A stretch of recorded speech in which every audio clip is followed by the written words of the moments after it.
One of the reasons that everyone had to follow along with the masks, everything is because, Right. and with the protocols at the hospitals because they were all receiving federal money. Right. Taking federal money in this county is not an isolated thing. This is happening in every county across the entire country, and it's coming from the exact same document, contract, and federal fund. It's known as the American Rescue Plan, and it is the COVID money that our local governments took for free from our federal government.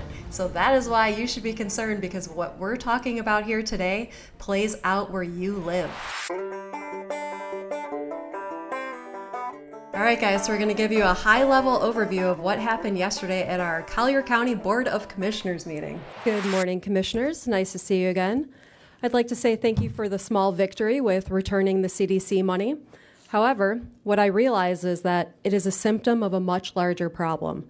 The problem is that our county took $74.8 million of federal funding. All the solutions offered during COVID by our leading healthcare organizations that we're funding resulted in stricter controls on our population and record profits for pharmaceutical companies.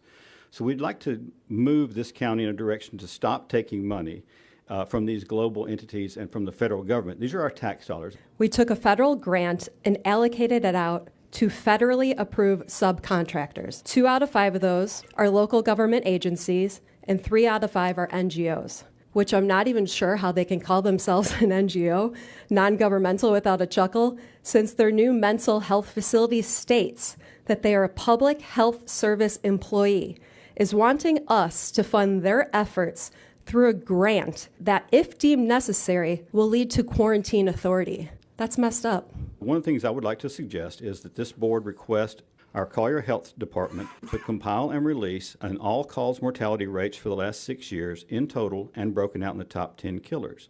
No interpretations, just the numbers. My research indicates that during the worst pandemic we have ever experienced, no more people died on average than the previous 5 years. However, once the vaccine was rolled out, the overall mortality spiked. So maybe a vax injury study should be funded with some of this money. Yeah.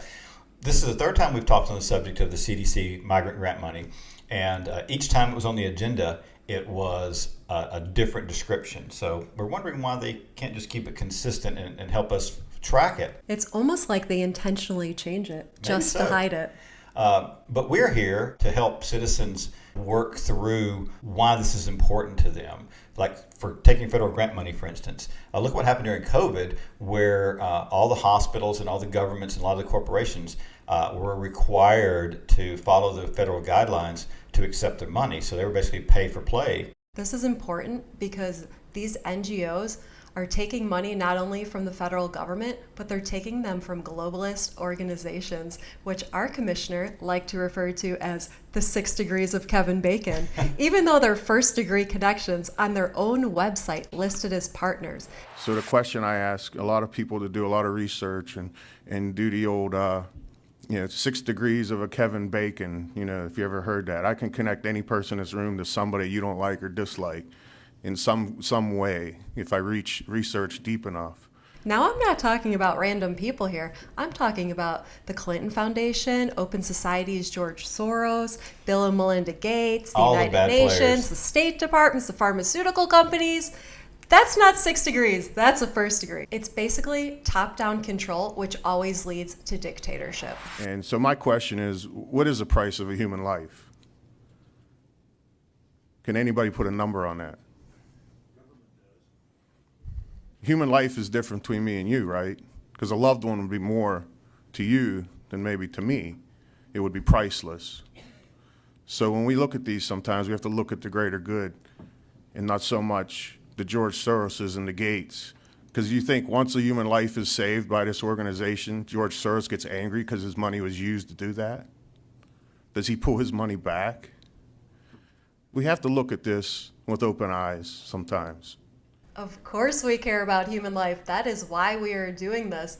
And honestly, I think it's kind of a cheap shot to say that because you're playing on people's emotions and you absolutely brushed over all of the facts of the situation to try to draw attention away from that. So when you take money from here and you move it over to here, but it's from the same pot, that's like robbing Peter to pay Paul. Absolutely.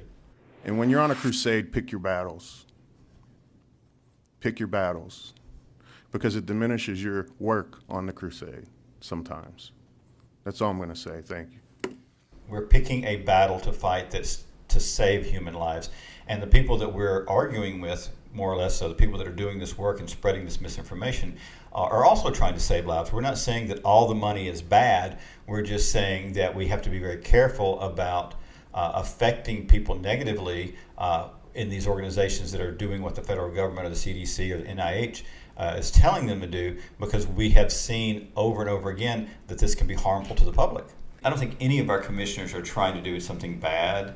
I think that they just are so busy and mired down in bureaucracy that they have trouble stepping back and looking at the big picture. And that's why we want to do this, because there's nowhere in our Collier County or no mechanism here where we have an open dialogue with our commissioners in a public forum. So what happens is they say something on the dais, we say something at the podium. There's never an open dialogue with them, so we are looking for a way to do that. I know that they have like town hall meetings and stuff like that, but I'm talking about getting all 5 commissioners together and having an open dialogue with them in front of the public. That's something I think we need in this county, and that's what we're kind of hoping to do with this podcast, is maybe get them to come talk to us. Because we want to provide solutions to the problems, not just complain about the problems. We want to change the problems. And we have a number of solutions we'd like to see implemented in this county. And we really don't think that's too much to ask, to have open dialogue with our commissioners in a public forum. Yesterday, Ron DeSantis came out on Twitter Spaces to do a live. I think that's a great idea for an interactive element between the citizens and our county commissioners. What do you think, Scott? I think that's a great idea. We should get them on Twitter to do an open forum dialogue. That's awesome. What do you guys think? Let us know in the comments if you like that. Wow, that was a lot, right? Why don't we go ahead and take a deep breath and then see what God has to say about it?